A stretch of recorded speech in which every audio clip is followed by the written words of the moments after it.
নমস্কার বন্ধুরা, welcome back to my channel Piyala লাইফস্টাইলের মিনি ব্লগ অ্যান্ড 30 ডেজ চ্যালেঞ্জে। তো সকাল সকাল উঠে প্রচণ্ড ঠান্ডা, বিছানা ছেড়ে তো উঠতে মন যাচ্ছে না। তো ভাবলাম চুটকি মেরে কাজগুলো করে চলো তোমাদের সাথে দেখা করি।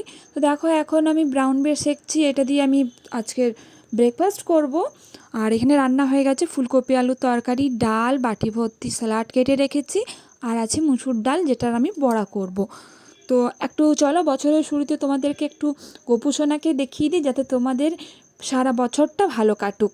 তো আমার এখানে স্যান্ডউইচ রেডি হয়ে গেছে, আর এরপরে আমি তোমার একটা সময় লাঞ্চ নিয়ে বসে গেছি। তোমাদেরকে তো বলেইছি, এক্সট্রা হয়েছে তোমার ইলিশ মাছ ভাজাটা।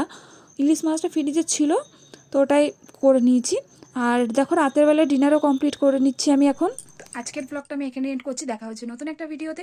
ততক্ষণের জন্য tata, bye bye, good night. সবাই ভালো থেকো, সুস্থ থেকো, আর আমার চ্যানেলটাকে কিন্তু সাবস্ক্রাইব করে দিও। চলো, টাটা।